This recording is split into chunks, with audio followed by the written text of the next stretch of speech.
Hello दोस्तों, नमस्कार। एक बार फिर से आपका बहुत बहुत स्वागत है एक नई वीडियो में।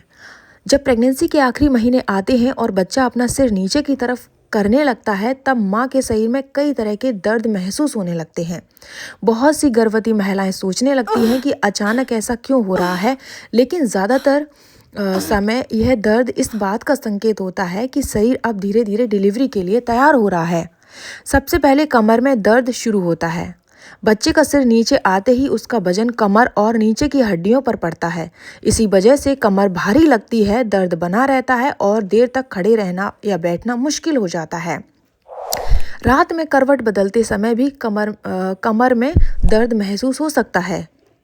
इसके बाद पेट के नीचे वाले हिस्से में खिंचाव और दर्द महसूस होता है।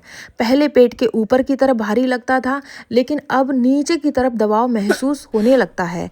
चलने या उठने बैठने पर भी यह दर्द थोड़ा बढ़ सकता है और ऐसा लग सकता है जैसे पेट नीचे की ओर खिसक रहा हो। जांघों और पैरों के ऊपर वाले हिस्से में भी दर्द होने लगता है। कई बार चलने में भारीपन महसूस होता है और कदम उठाने में परेशानी होती है। कुछ महिलाओं को ऐसा लगता है जैसे पैरों में ताकत कम हो गई हो, लेकिन यह भी बच्चे के सिर नीचे आने की वजह से होता है। नीचे वाले हिस्से यानी कि आपके प्राइवेट एरिया के पास या दर्द चुभन जैसा महसूस हो सकता है। अचानक सुई चुभने जैसा दर्द, खिंचाव या बहुत ज़्यादा दबाव लग सकता है। यह दर्द थोड़ी देर के लिए आता है और फिर अपने आप ठीक हो जाता है।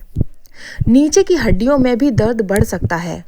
कुर्सी से बैठते समय, पलंग से खड़े होते समय या चलने पर भी ऐसा लग सकता है जैसे हड्डियों में दर्द हो रहा हो, खिंचाव हो रहा हो। कुछ महिलाओं को एक तरफ ज़्यादा दर्द महसूस होता है। पीठ के निचले हिस्से और कूल्हों में दर्द भी नॉर्मल है। खासकर कि देर तक चलने या काम करने के बाद दर्द बढ़ सकता है और आराम करने पर थोड़ा कम हो सकता है। इन दर्दों के साथ बार बार पेशाब लगना भी शुरू हो सकता है दोस्तों, क्योंकि बच्चे का सिर जो है ना, and thank you for being here with us.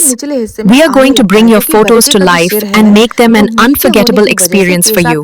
Photography has the power to bring images to life, capturing moments and emotions that transcend time and space. Each photo tells a unique story. अगर दर्द सहने लायक है और बच्चा ठीक से हिल डुल रहा है, यानी कि मूवमेंट बच्चे की ठीक से हो रही है, तो घबराने की आपको बिल्कुल भी आवश्यकता नहीं है। लेकिन दर्द बहुत ज़्यादा हो, खून आए, पानी आए, ठीक है, गाढ़ा चिपचिपा बलगम आए, तो ऐसे में आपको देरी नहीं करनी चाहिए, तुरंत अस्पताल जाना चाहिए। तो ये सारे दर्द इस बात का संकेत होते हैं कि बच्चा अब जन्म के लिए तैयार हो रहा है, यानी कि वो अपनी पोजीशन बना रहा है। ठीक है।